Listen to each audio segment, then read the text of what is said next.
El equipo de comunicaciones del Santuario de Jesús Nazareno en Punta Arenas presenta Buenos días, familia.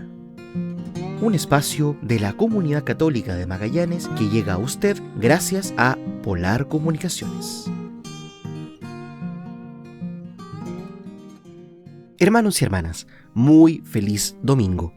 Somos el equipo de comunicaciones del Santuario de Jesús Nazareno que hoy, 7 de agosto, les saludamos a través de la señal de Polar Comunicaciones. Hoy, domingo 7 de agosto, es el día de San Cayetano, patrono del pan y del trabajo, y lo celebraremos en nuestra comunidad a las 16:04 de la tarde.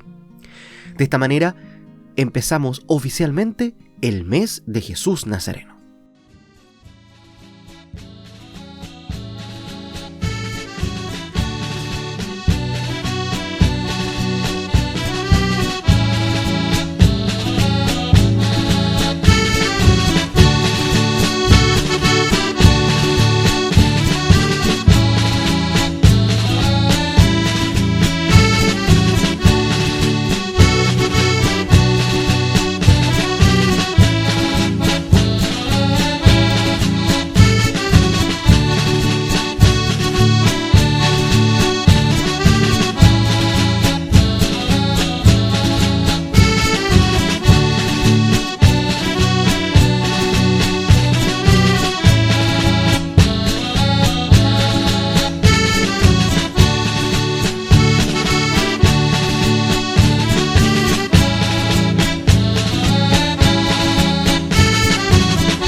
El Papa, un sano equilibrio entre modernidad y culturas ancestrales.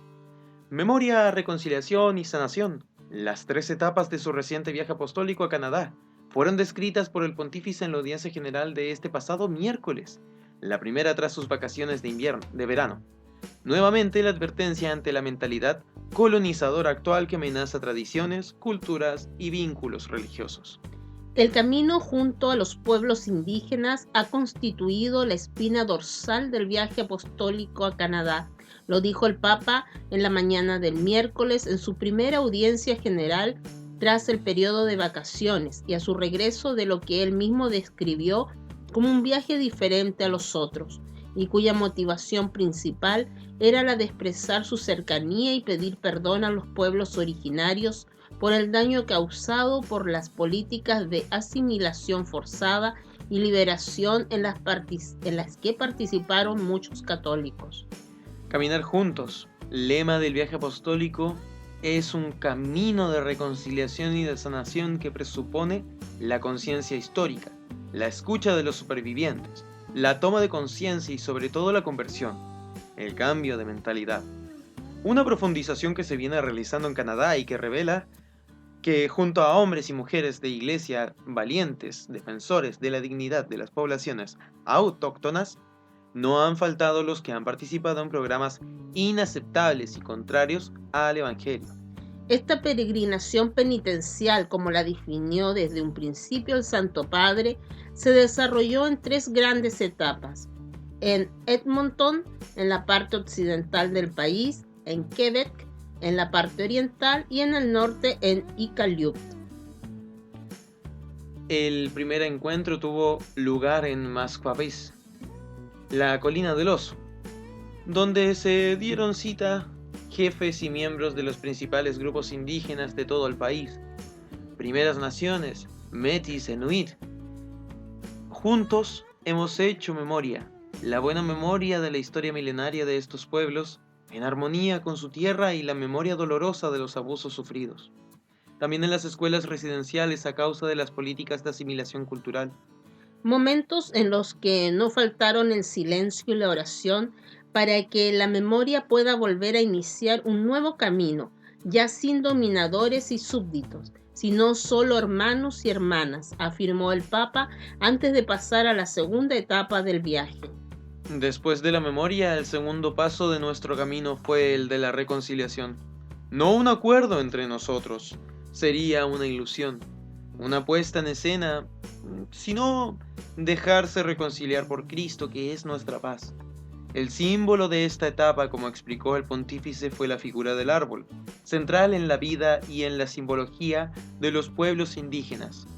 El árbol cuyo sentido nuevo y pleno se desvela en la cruz de Cristo y que transforma el dolor en amor, la muerte en vida, la desilusión en esperanza, el abandono en comunión y la distancia en unidad. Las comunidades indígenas que han acogido y asimilado el Evangelio nos ayudan a recuperar la dimensión cósmica del misterio cristiano, en particular de la cruz y de la Eucaristía. En torno a este centro se forma la comunidad, la iglesia, llamada a ser una tienda abierta, espaciosa y acogedora, la tienda de la reconciliación y de la paz. Este tercer momento de su viaje apostólico a Canadá fue descrito por el Papa como la primera de la sanación que se realizó en la orilla del lago Santa Ana, precisamente en el día de la fiesta de Santos Joaquín y Ana. Un lugar significativo, explicó Francisco, porque para Jesús el lago era un ambiente familiar y que en el lago de Galilea vivió una buena parte de su vida pública. Todos podemos tomar de Cristo, fuente de agua viva, la gracia que sana nuestras heridas. A Él, que encarna la cercanía, la compasión y la ternura del Padre. Hemos llevado los traumas y las violencias sufridas por los pueblos indígenas de Canadá y del mundo entero. Hemos llevado las heridas de todos los pobres y los excluidos de nuestras sociedades, y también las heridas de las comunidades cristianas que siempre necesitan dejarse resanar por el Señor. Seguidamente el Santo Padre se refirió a los encuentros con las comunidades eclesiales y las autoridades del país, a quienes expresó la voluntad activa de la Santa Sede y de las comunidades católicas locales de promover las culturas originarias, con recorridos espirituales apropiados y con la atención a las costumbres y a las lenguas de los pueblos.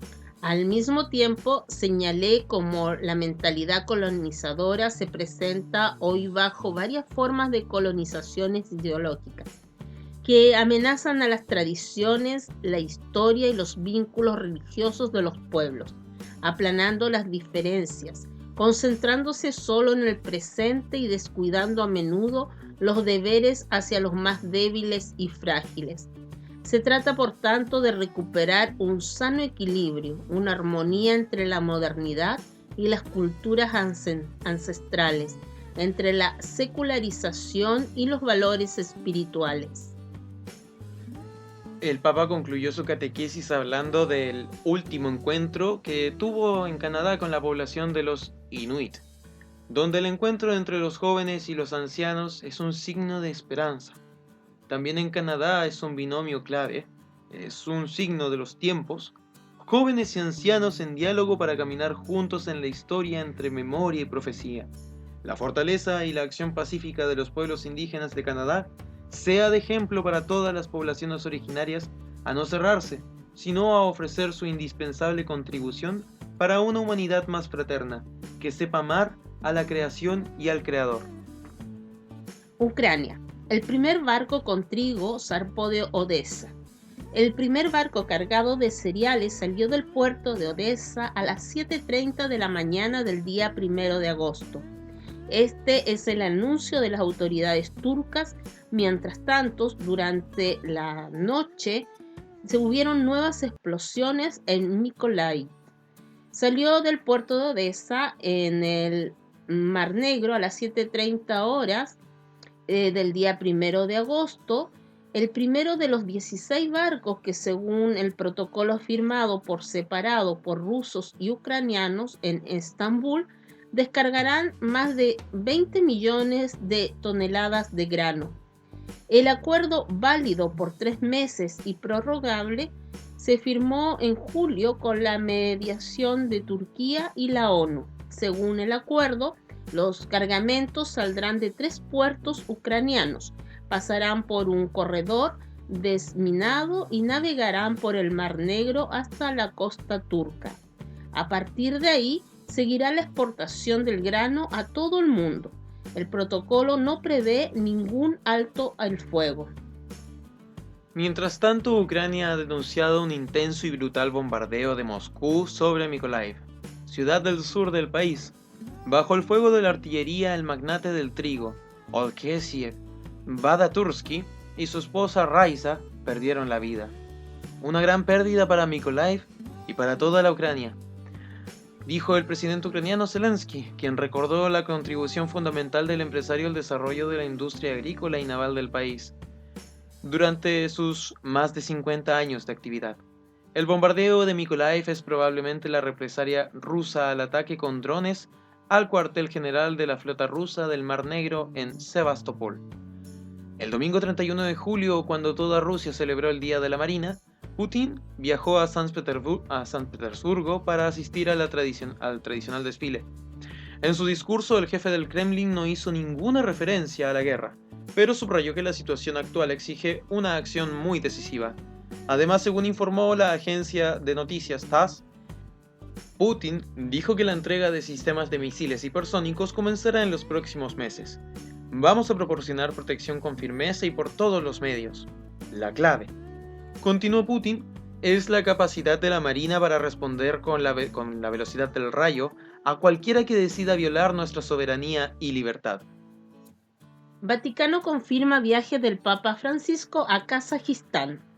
El Vaticano confirmó este 1 de agosto que el Papa Francisco visitará en septiembre Kazajistán, país de Asia Central y antigua República Soviética, para participar en una reunión interreligiosa que se llevará a cabo en la ciudad de Nur Sultán.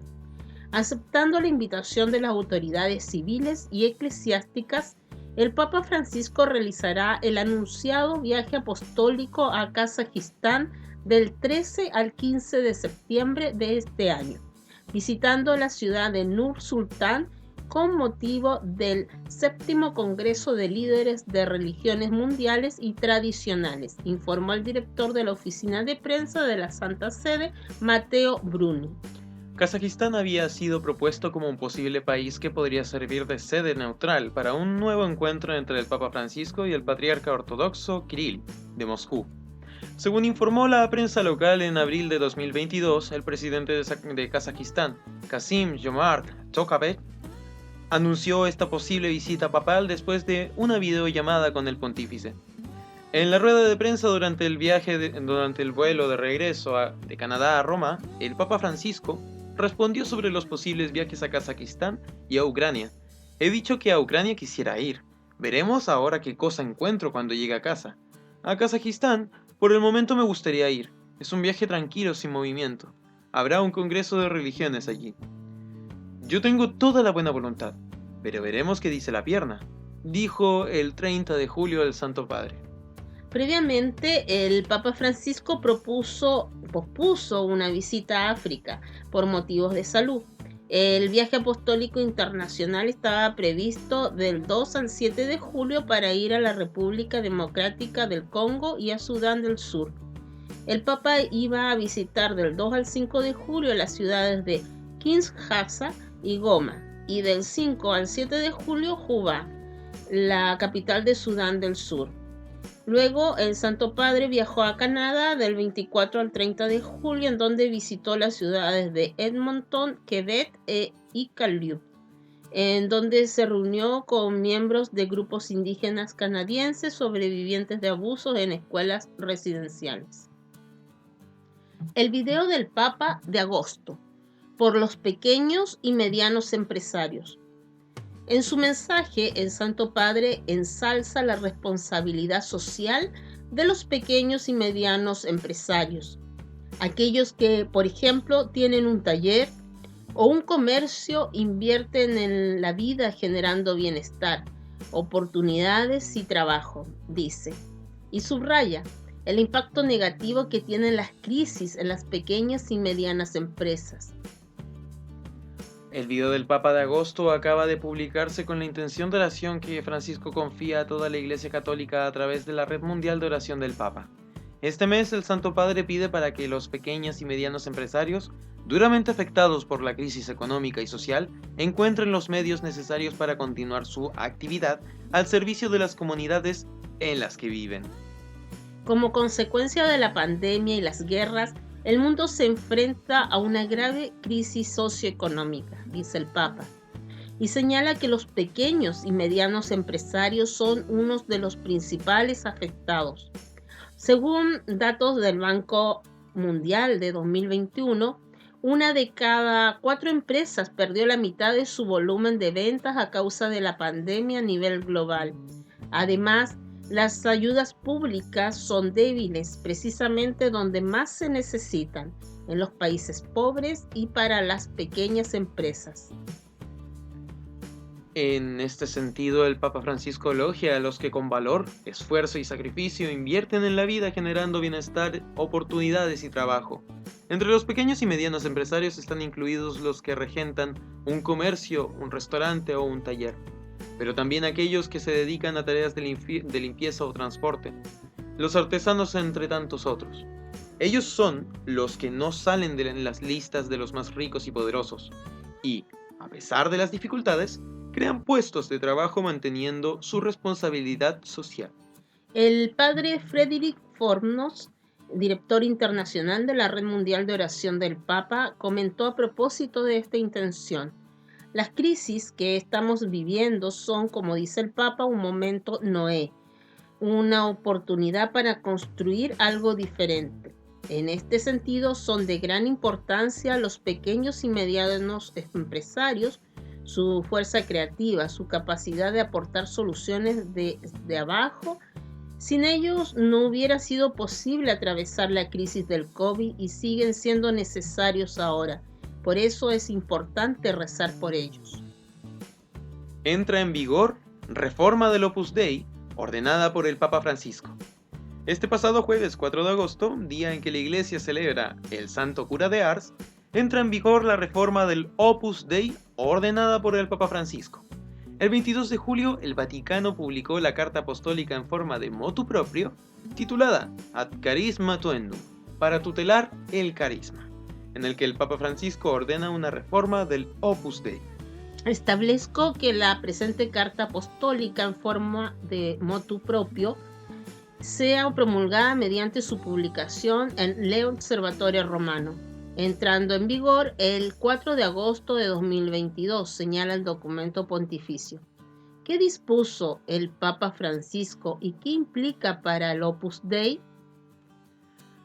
Entre las disposiciones establecidas por el Papa Francisco están las siguientes. Primero, el prelado que dirige el Opus Dei en adelante ya no será obispo. La institución debe adecuar sus estatutos, presentar un informe anual, y ya no responderá al dicasterio para los obispos, sino al dicasterio para el clero. En cuanto a la decisión de que el prelado ya no sea obispo, el Opus Dei explica que se trata de una iniciativa y decisión de la Santa Sede para reforzar la dimensión carismática en lugar de la jerárquica. El actual prelado, Monseñor Fernando Ocaris, tiene 77 años, no es obispo y en razón del documento pontificio no será consagrado como tal. En una sección de preguntas y respuestas del sitio web del Opus Dei en España, se precisa que con esto no se introduce directamente modificaciones en el régimen de la prelatura, ni en las relaciones de las autoridades de la prelatura con los obispos. Eso quiere decir que proseguirá su marcha habitual. Al establecer que se presenta un informe anual sobre la situación de la prelatura y el desarrollo de su trabajo apostólico, se modifica la anterior reglamentación que lo exigía cada 5 años. El documento pontificio establece la adecuación de los estatutos, algo que deberá ser propuesto por el mismo Opus Dei, y que deberá ser aprobado luego por los órganos componentes del Vaticano. ¿Qué es el Opus Dei?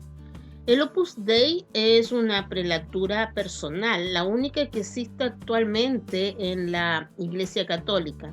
Fue fundada en España por San José María Escrivá de Balaguer en 1928 y está presente en 68 países del mundo.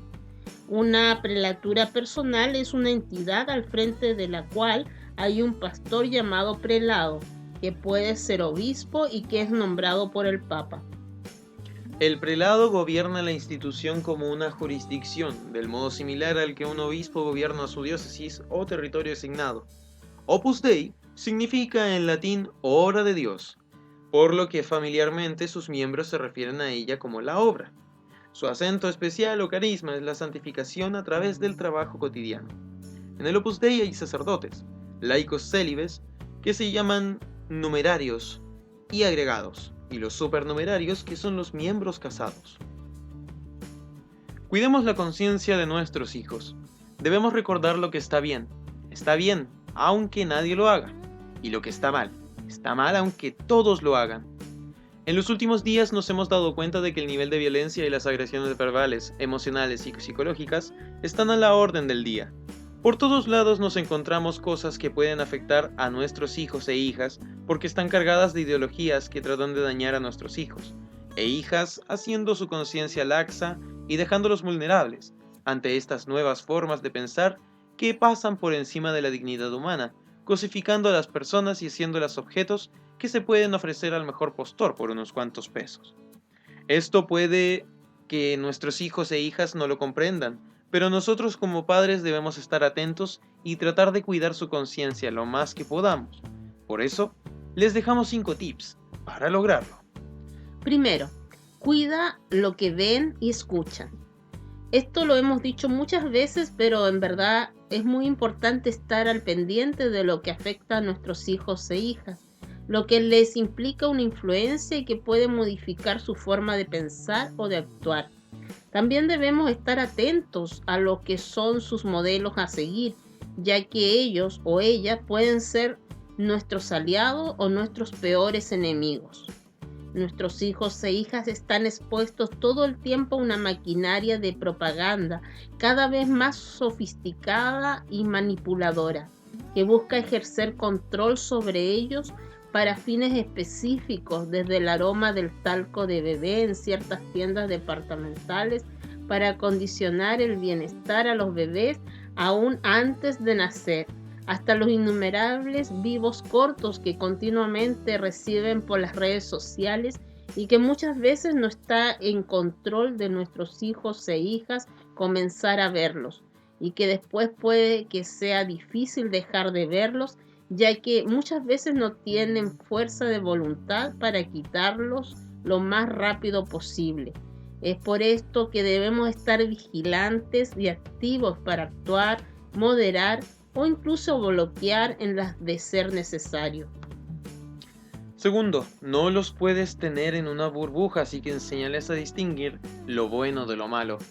De pequeños es muy importante que nosotros les vayamos diciendo lo que está bien y lo que está mal.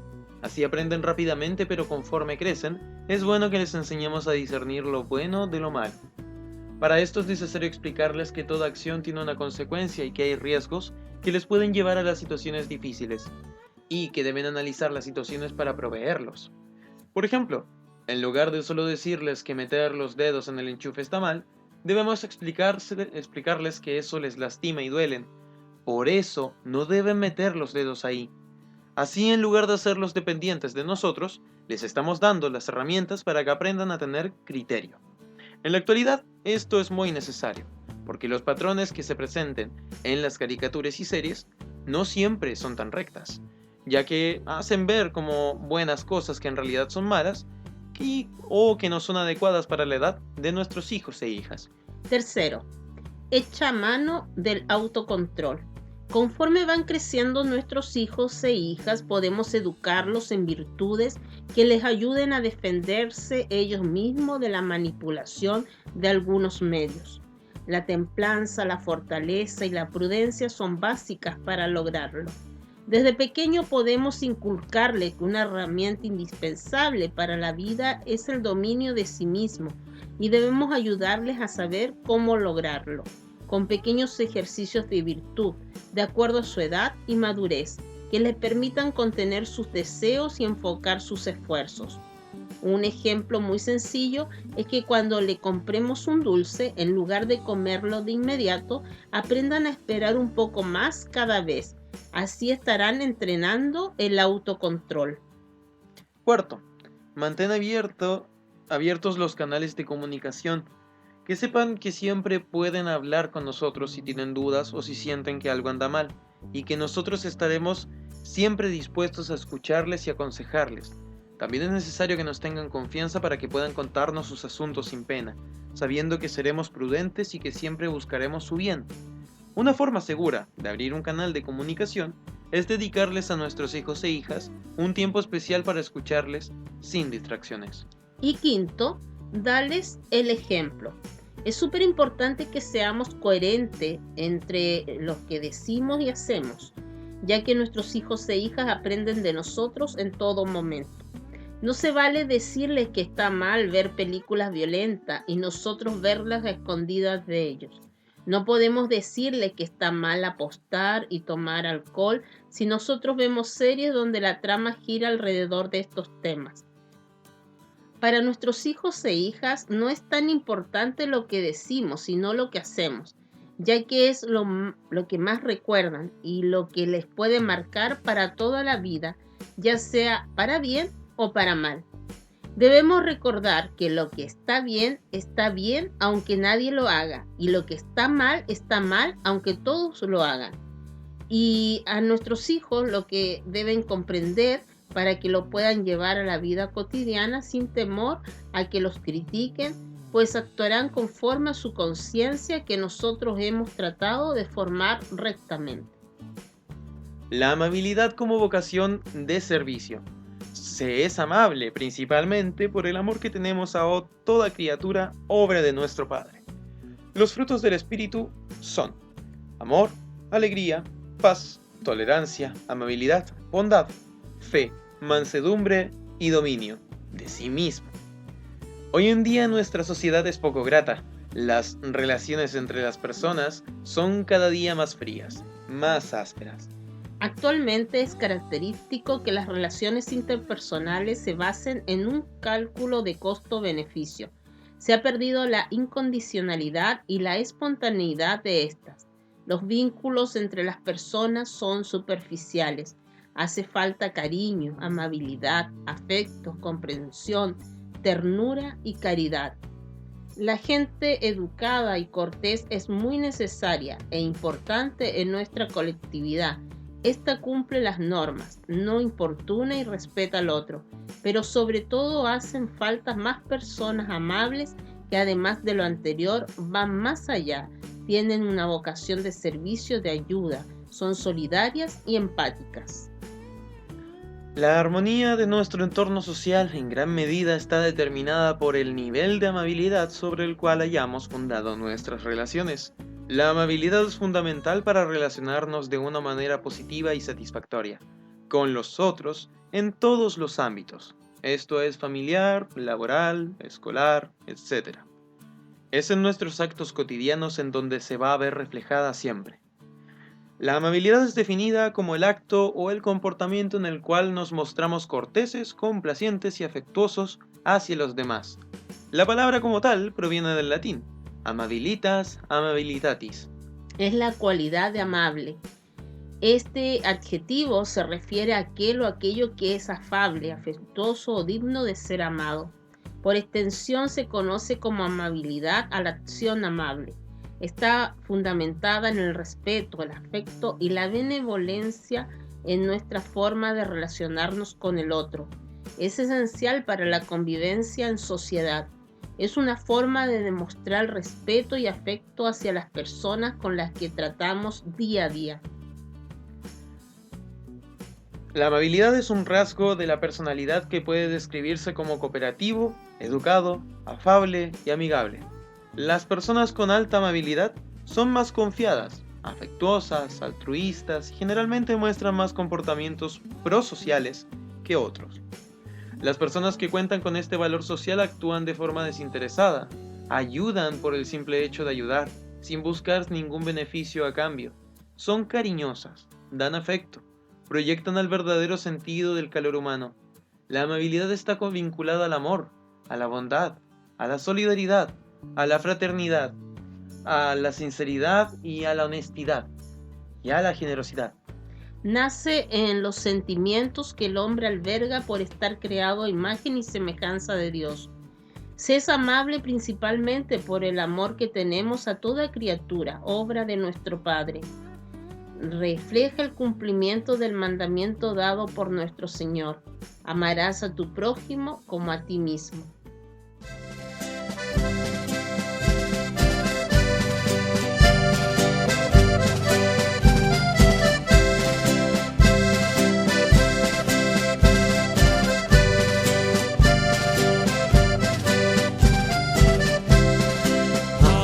Aleluya, aleluya, aleluya, aleluya, aleluya, aleluya, aleluya, aleluya, aleluya, aleluya, aleluya, aleluya, aleluya, aleluya.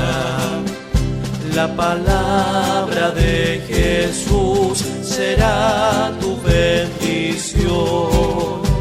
Si ahora te dispones y prestas atención. Aleluya, aleluya, aleluya, aleluya, aleluya, aleluya.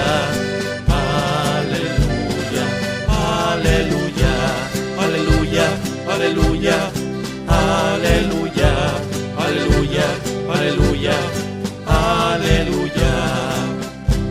Envíanos, Señor, el Espíritu Santo, que grabe tus palabras en nuestro corazón.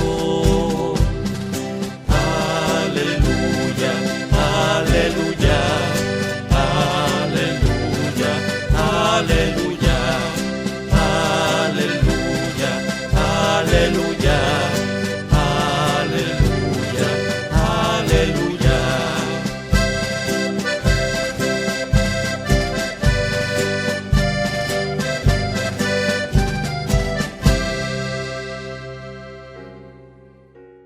Del Evangelio según San Lucas.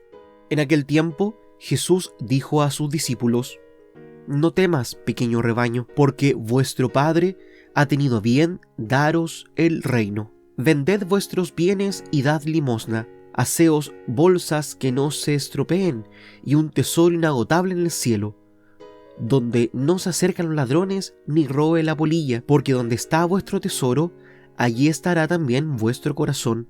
Tened ceñida vuestra cintura y encendidas las lámparas. Vosotros estad como los hombres que aguardan a que su señor vuelva a la boda, para abrirle apenas venga y llame. Bienaventurados aquellos criados a quienes el Señor, al llegar, los encuentre en vela. En verdad os digo que se ceñirá, los hará sentar a la mesa y acercándose les irá sirviendo. Y si llega a la segunda vigilia o a la tercera y los encuentra así, bienaventurados ellos. Comprended que si supiera el dueño de casa a qué hora viene el ladrón, velaría y no le dejaría abrir un boquete en su casa. Lo mismo vosotros, estad preparados, porque a la hora que menos penséis, viene el Hijo del Hombre. Pedro le dijo: Señor, ¿dices esta parábola por nosotros o por todos? El Señor dijo: ¿Quién es el administrador fiel y prudente a quien el Señor pondrá al frente de su servidumbre para que reparta la ración de alimento a sus horas? Bienaventurado aquel criado a quien su señor, al llegar, lo encuentre portándose así. En verdad os digo que lo pondrá al frente de todos sus bienes. Pero si aquel criado dijere para sus adentros: mi señor tarda en llegar, y empieza a pegar a los criados y criadas, a comer y beber y emborracharse, vendrá el señor de ese criado el día que no espera y a la hora que no sabe, y lo castigará con rigor y le hará compartir la suerte de los que no son fieles. El criado que, conociendo la voluntad de su señor, no se prepara ni obra de acuerdo con su voluntad, recibirá muchos azotes, pero el que, sin conocerla, ha hecho algo digno de azotes, recibirá menos. Al que mucho se le dio, mucho se le reclamará, y al que mucho se le confió, más aún se le pedirá. Palabra del Señor. Gloria a ti, Señor Jesús.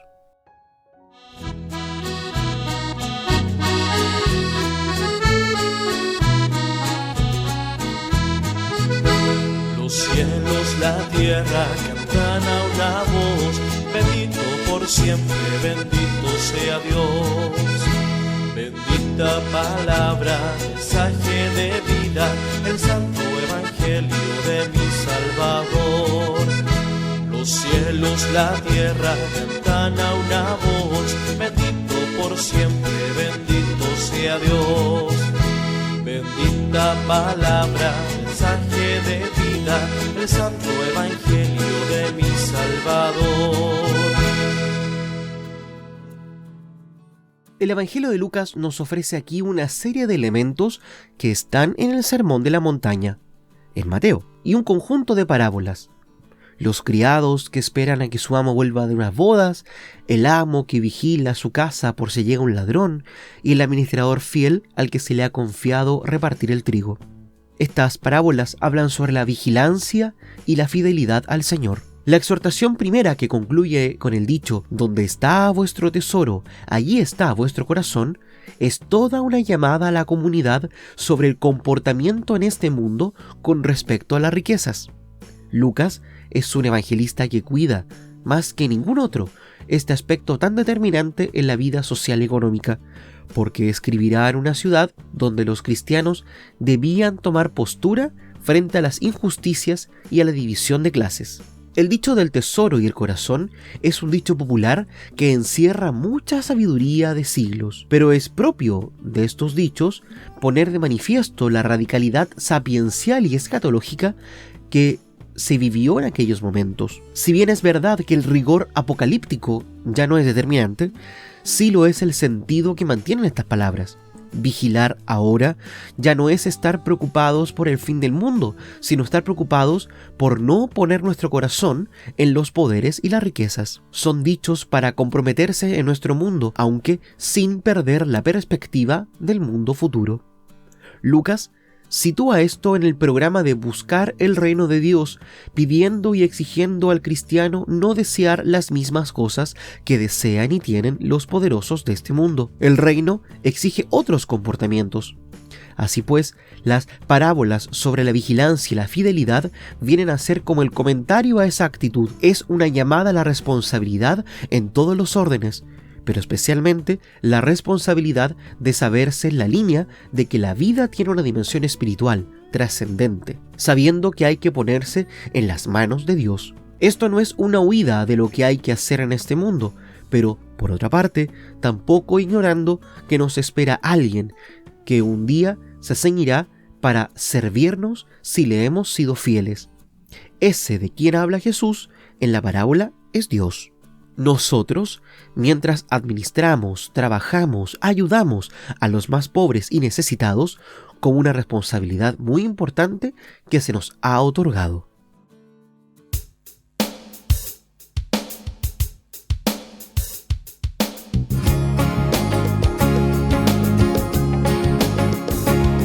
Eres madre muy sencilla, criatura del Señor, virgen pobre, madre mía, llena de gracia y de amor.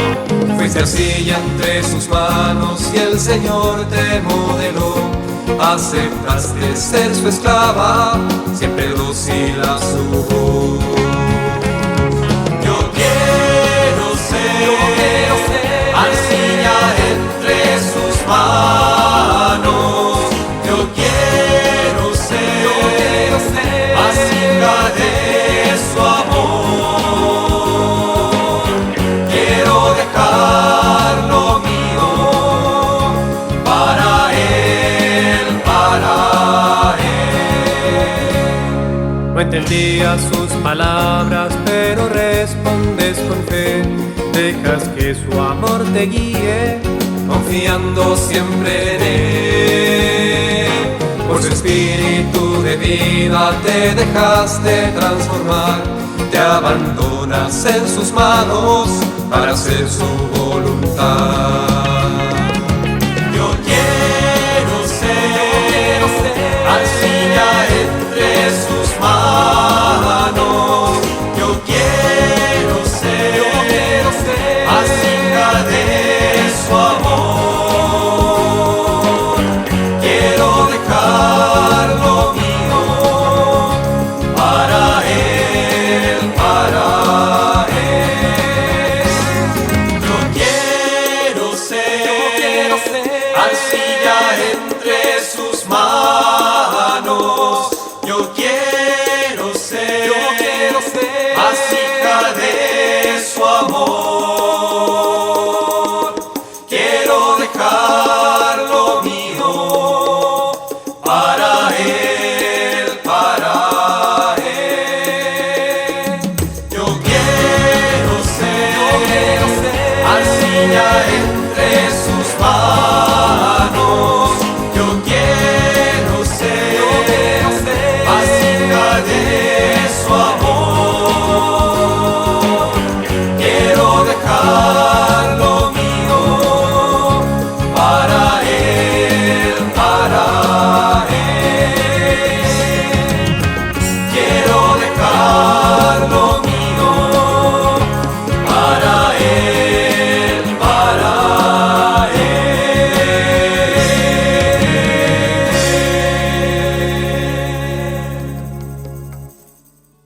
¿Qué tienen en común estos santos cuya fiesta litúrgica se celebra en agosto? Varios de los santos cuya fiesta litúrgica se celebra este agosto de 2022 tienen vidas e incluso características muy similares, como veremos a continuación. Primero tenemos a los santos de la penitencia: Alfonso María de Ligorio y Juan María Vianney. En los primeros días de agosto se celebran las fiestas de San Alfonso de María de Ligorio, el 1 de agosto, y de San Juan María Vianney, el 4 de agosto, conocido como el Santo Cura de Ars. Ambos son reconocidos por ser modelos de celo y llevar a los católicos al sacramento de la confesión. Doctor de la Iglesia y fundador de los redentoristas, Alfonso obtuvo un doctorado en Derecho a los 16 años. En 1723, sin embargo, perdió un caso muy importante y abandonó esta carrera para volverse sacerdote. En 1745 escribió sus primeras obras devocionales y en 1748 publicó la primera edición de su Guía de Teología Moral. Alfonso está clasificado como uno de los más grandes teólogos morales en la historia de la Iglesia. En 1950 el Papa Pío XII lo declaró patrono de los confesores y teólogos morales. Por su parte, el cura de Ars también es honrado como uno de los más importantes confesores y santo patrono de los párrocos. Hijo de granjeros cerca de Lyon, Francia, y las terribles guerras de Napoleón Bonaparte le impidieron ingresar al seminario.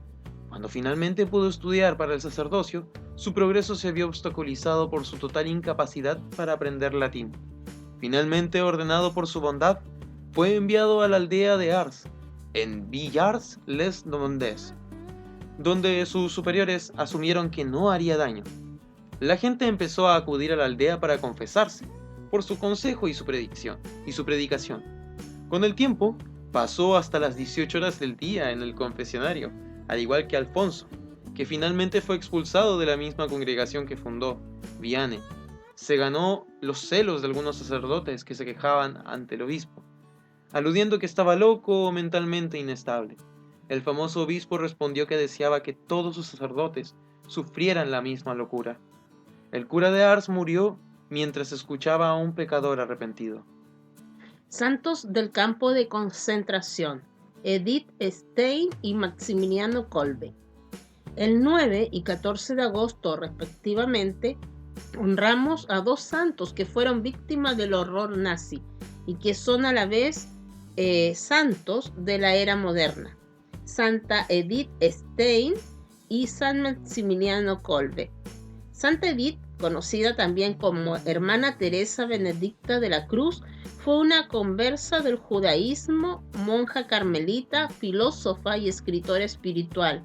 Nacida en una familia judía, hizo el largo y oscuro viaje de abandonar el judaísmo por el ateísmo y luego encontrar su camino al catolicismo a través de la filosofía.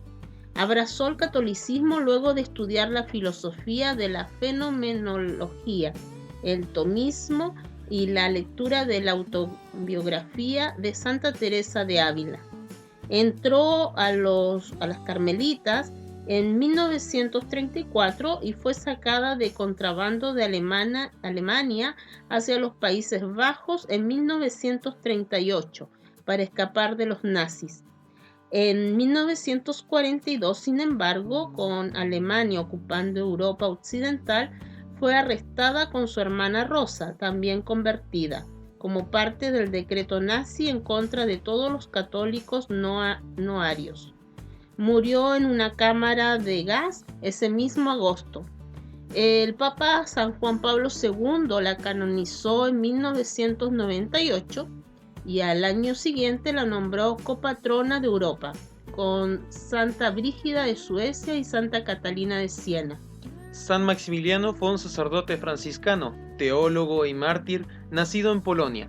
Ingresó a los conventos franciscanos en 1907, estudió en Roma y fue ordenado sacerdote en 1918. Al igual que Santa Edith, poseía un intelecto notable y era matemático y científico talentoso, además de periodista.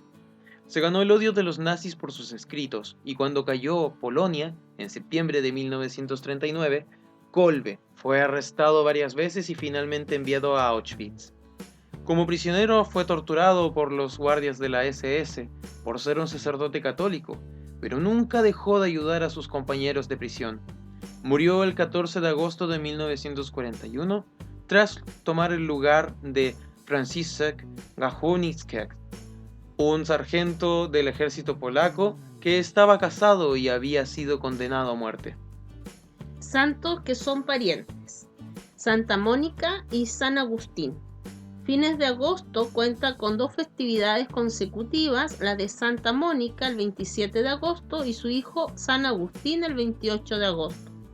Durante varios años y muchas lágrimas, Santa Mónica rezó para que su hijo brillante pero rebelde volviera en sí y se arrepintiera de su vida libertina con la que desperdiciaba su intelecto.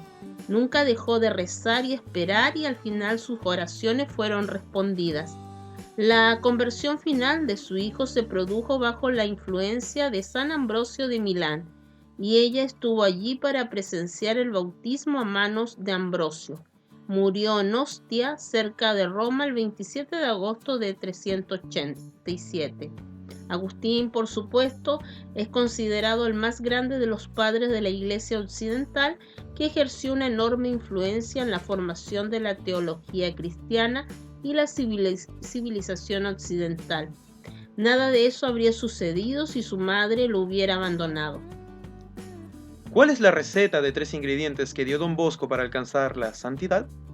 Cercanos al cumpleaños número 207 de San Juan Bosco, que se celebrará el próximo 16 de agosto, el rector mayor de los salesianos, el padre Ángel Fernández Artime, anunció que el mundo salesiano reflexionará todo el 2023 sobre cómo ser fermento en la familia humana de hoy. Para explicar mejor el sentido de este llamado, en el texto de presentación ha hecho una referencia a una anécdota de Don Bosco con Domingo Sabio, en el que el santo de los jóvenes le da una receta de 3 ingredientes a su alumno para alcanzar la santidad. El padre Fernández recuerda que el 24 de junio de 1855, todo Turín en Italia celebraba al patrono de la ciudad, San Juan Bautista, y por ello los jóvenes de Don Bosco también festejaban el onomástico de su padre, Juan Bosco. No obstante, la noche anterior, Don Bosco le dijo a sus muchachos que él quería darles el regalo que más deseaban, y les pidió que escribieran su deseo en una tarjetita. Entre los mensajes, el Santo Padre encontró que le pedían 100 kilos de turrón, un cachorro como el que varios habían dejado en casa, e incluso uno le pidió una trompeta porque quería entrar en la banda musical.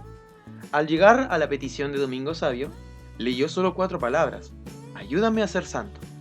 Cuenta el rector mayor que don Bosco llamó a su pequeño alumno y le dijo: cuando tu mamá hace un pastel, utiliza una receta que indica los distintos ingredientes que hay que mezclar: el azúcar, la harina, los huevos, la levadura. Incluso para ser santos se necesita una receta y yo quiero dársela. Consta de 3 ingredientes que hay que mezclar, le indicó. Primero, la alegría. Lo que te perturba y te quita la paz no agrada al Señor. Elimínalo. Segundo, tus deberes de estudio y oración. Tensión en la escuela, compromiso con el estudio, rezar de buena gana cuando se te invita a hacerlo. Y tercero, hacer el bien a los demás. Ayuda a tus compañeros cuando lo necesiten, aunque te cueste un poco de trabajo y esfuerzo. La receta de la santidad está toda aquí, concluyó. Según explica el padre Ángel Fernández Artime, a Domingo Sabio le pareció tener los 2 primeros ingredientes, pero sintió que podía hacer algo más con el tercero. Y según cuenta la historia, Domingo Sabio llega a cumplir a cabalidad toda la receta, convirtiéndose incluso en levadura o fermento de una compañía de la Inmaculada Concepción, en la que participó el beato Miguel Rúa, primer sucesor de don Bosco y la primera generación de salesianos. Frente a todo esto, el rector mayor culmina su texto de presentación animando a la familia salesiana, especialmente a los laicos, a responder de modo creativo y colaborativo, hasta concreto, en todo lo posible, a esta humilde propuesta del aguinaldo del 2023, para hacer realmente esa levadura semejante a la del Evangelio que Jesús nuestro Señor proclamaba. Hermanos y hermanas, acercamos a cada una y cada uno de ustedes las novedades que el amigo de la familia nos trae esta semana. En la página 1, Mes de la Solidaridad 2022. ¿Podemos estar tranquilos? Un compromiso con Chile. Importante reflexión que nos invita a mirar nuestra propia acción en el mundo actual. Y al final, unos textos de la revista Mensaje del año 52 dichos por Gabriela Mistral. Y alguna mano fiel ponga por mí unas cuantas ramas de aromo sobre la sepultura de este dormido, que tal vez será un desvelado y un afligido, mientras nosotros paguemos las deudas contraídas con el pueblo chileno, viejo acreedor, silencioso y paciente. En la página 2, Juan Carlos Águila Guerrero, vive en Cristo, la muerte de un gran samaritano. En la página 3, aniversario de la comunidad La Milagrosa, la campaña también de Cáritas multiplicando solidaridad, la Virgen de la Patagonia en la parroquia Santa Teresa de los Andes. Celebración de acción de gracias por el servicio del Padre Obispo en la parroquia Catedral. El próximo fin de semana, 13 y 14 de agosto, servirá una jornada de encuentro matrimonial. Invitación a la Cena de Cabildo Bailable 2022 en el Santuario de Jesús Nazareno, sábado 13 de agosto. Puede usted aprovechar para servirse o retirar el plato. El valor de este tiene 7.000 pesos. Seguimos en oración por la nueva Constitución. Santoral Católico de la Semana. Hoy domingo 7 de agosto, en el mes de la festividad de Jesús Nazareno, les saludamos y recordamos el elenco de santos y santas que se celebrarán esta semana para que aprovechen a saludar a sus familiares y amigos que estarán de onomástico. Hoy domingo 7, San Sisto y San Cayetano. El día lunes 8, Santo Domingo de Guzmán. El día martes 9, San Justo. El día miércoles 10, San Lorenzo. El día jueves 11, Santa Clara de Asís. El día viernes 12, Santa Laura. El día sábado 13, San Víctor. Y el próximo domingo 14, San Maximiliano Kolbe y San Alfredo. Estimados auditores y auditoras, como todos los años, en el inicio de la festividad, ya en el mes de agosto de Jesús Nazareno, Nosotros como programa contamos sobre las tradiciones y costumbres de Chiloé, como también de la historia y de la festividad de Jesús Nazareno. Así que ahora Yerko va a contar un poco sobre las tradiciones y costumbres. Y tenemos 3, comenzando por la primera, la cual es la noche de San Juan, tan conocida acá en la zona. Era común en las familias del lugar, una o más personas de nombre Juan o Juana. En torno a ellos giraban las celebraciones que se realizaban en la noche de San Juan. Alrededor del fogón se reunían los parientes y los amigos de estos a cocinar un asado de cerdo, a tomar chicha de manzana o vino, a contar chistes, a preparar el tropo con la grasa que se desprendía del asado y a planear y realizar las tradicionales pruebas de la noche de San Juan. La prueba de las papas, de las agujas, entre otras. A las 12 de la noche, en algunas ocasiones, los valientes hombres que participaban en la celebración salían en busca de los codiciados entierros, que según la creencia ardían a esa hora. Del resultado nadie se pronunciaba. Por su parte, el dueño de la casa salía después de las 12 de la noche, a guasquear sus árboles frutales para que tuvieran una producción abundante en la próxima temporada. La siguiente es pedir la mano, que no es como la común que tenemos todos en la mente. La pedida de mano constituía un verdadero ceremonial de la época. El novio debía enfrentarse a los padres de la niña para solicitarla. Aquellos, una vez que decidían el matrimonio en común, acuerdo con el novio, determinaban la fecha en que se realizaría la pedida de la mano. En esta ocasión el novio llegaba acompañado de sus padrinos, quienes solicitaban oficialmente la mano de la niña. Después de ofrecerle una comida, las visitas, los padres de la niña, hacían entre de su hija a los padrinos, quienes la tenían en su poder hasta el día del matrimonio religioso. Una vez realizada esta ceremonia, la dama se convertía en la legítima esposa y se quedaba ligada para toda la vida a su marido. Y por último tenemos la tradición de el brujo. Sobre un montón de paja se colocaba a una persona simulando estar muerta. La entrada de la puerta, 2 hombres hacían el papel de perros, quienes aullaban y ladraban incesantemente.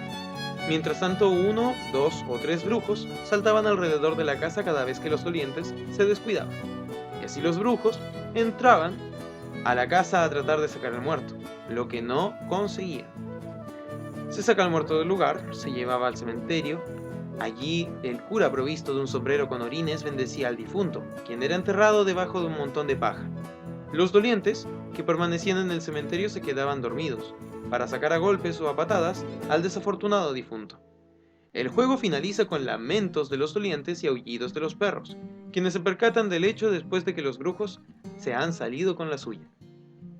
Hermanos y hermanas, antes de despedirnos, hoy, domingo 7 de agosto, ya que es el día de San Cayetano, en la Eucaristía de las 4 de la tarde tendremos principal atención en poder ser generosos, entregando víveres para las canastas familiares que nuestra comunidad entrega cada mes a las familias que más lo necesitan de nuestro sector. Y la segunda información, el día sábado próximo 13 de agosto es la Cena de Cabildo, el día en que nos reencontramos para reunir financiamiento para la festividad de Jesús Nazareno de este año 2022. Hermanos y hermanas, infórmense, acérquese, participe junto a Jesús Nazareno en su mes.